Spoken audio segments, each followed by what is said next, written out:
वंदे मातरम के 150 वर्ष पूर्ण होने के उपलक्ष्य में हो रही चर्चा में आपने मुझे बोलने का अवसर दिया, इसके लिए मैं आपको दिल की गहराइयों से धन्यवाद देता हूँ। माननीय अधिष्ठाता महोदय, तुम गीत से दीवार बनाओ, तुम गीत से दीवार बनाओ, हम उसी से रास्ता जोड़ेंगे। तुम बांट कर राज करोगे, हम जुड़कर इतिहास मोड़ेंगे। वंदे मातरम हमारा है, वंदे मातरम हमारा है, किसी पार्टी की जागीर नहीं। ये उस मुल्क की आवाज़ है जहां नफरत की कोई तस्वीर नहीं। माननीय अधिष्ठाता महोदय, आज मैं आपसे वंदे मातरम पर नहीं बल्कि वंदे मातरम के नाम पर खड़ी की जा रही दीवार पर बात करने आया हूं। वंदे मातरम केवल राष्ट्रगीत नहीं बल्कि इस मिट्टी से प्यार का इजहार है। यह उस भारत माता को प्रणाम है जिनकी गोद में हिंदू भी पले, मुस्लिम भी पले, सिख भी पले, ईसाई भी पले।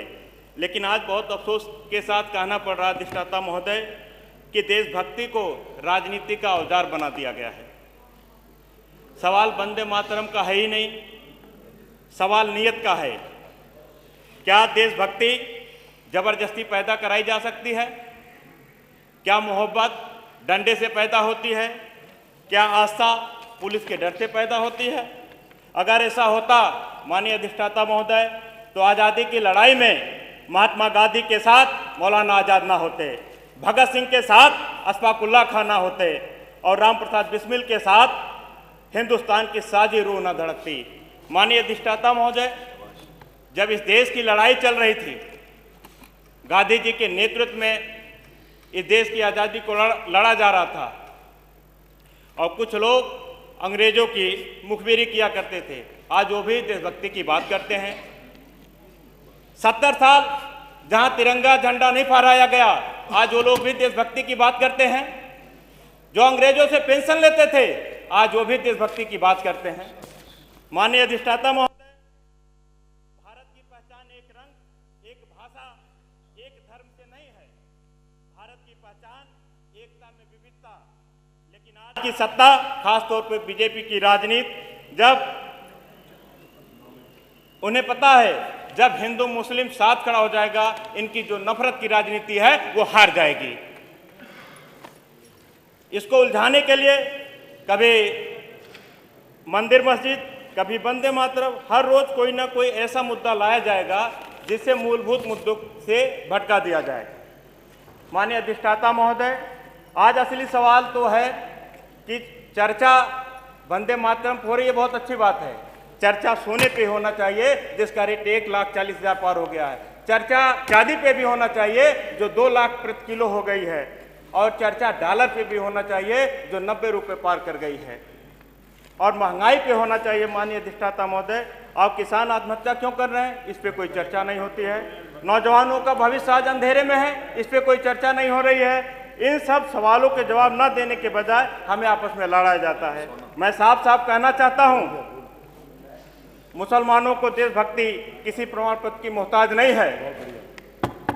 जिस देश में मौलाना आज़ाद ने अंग्रेजी तानाशाही के खिलाफ लड़कर जेल काटी हो, जिस देश में एपीजे अब्दुल कलाम ने देश को सुनहरा बनाने का एक सपना देखा हो, हजरत हाजी वारिस अली शाह जैसे सूफियों ने इंसानियत और मोहब्बत सिखाई हो, उस देश में मोहब्बत पर सवाल उठाना भारत की आत्मा पर सवाल उठाना है। मैं यहाँ हिंदू भाइयों से भी कहना चाहता हूँ, क्या आपकी आस्था इतनी कमजोर है वह किसी और की इबादत से खतरे में पड़ जाए? राम का रास्ता करुणा का रास्ता, कृष्ण का रास्ता प्रेम का रास्ता और भारत की परंपरा सा अस्तित्व है। और माननीय अधिष्ठाता महोदय, देशभक्ति का मतलब सिर्फ नारे लगा देना नहीं, देशभक्ति का मतलब है भूखे को रोटी, बेरोजगारों को काम, डरे हुए को हौसला और टूटे समाज को जोड़ना। जो सत्ता नफरत फैलाकर वोट मांगे वह भारत को कभी मजबूत कर ही नहीं सकती, वह भारत को सिर्फ कमजोर करने का काम कर रही है। हम वंदे मातरम के खिलाफ कभी नहीं थे, ना ही किसी आस्था के खिलाफ है। हम नफरत की राजनीति के खिलाफ हैं। हम कहेंगे भारत किसी पार्टी की जागीर नहीं, भारत 140 करोड़ दिलों की साझा धड़कन है। और आइए हम सब मिलकर कहें वंदे मातरम, लेकिन मजबूरी में नहीं, मोहब्बत से। वंदे मातरम, लेकिन नफरत के खिलाफ और इंसानियत के पक्ष में। माननीय अधिष्ठाता महोदय, 4 लाइनें कह के अपनी बात खत्म करूंगा। उठो अबे गौतम समाधि को छोड़ो, उठो अबे गौतम समाधि को छोड़ो, उतर आओ ईसा सलीबों को तोड़ो। अब आओ मोहम्मद कहो फिर से कुरान, अब आओ मोहम्मद कहो फिर से कुरान, कि फिर से मोहब्बत को भूला है इंसान। अब आओ नानक निगहबान बनकर, चले आओ अब तो हिमालय से शंकर, कि फिर जहर को इस जमी से मिटाओ। ओ पीरो फकीरों सभी लौट आओ, अब एक साथ सबको मोहब्बत सिखाओ। हिमा दो अभी मत बंसी बजाओ, अभी हमको ये सर्फ हासिल नहीं है। उठो हम सफिरो, ये मंजिल नहीं है, ये मंजिल नहीं है। भारत माता की। बहुत बहुत धन्यवाद। माननीय सदस्य श्रीमती सरोज सोनकर जी।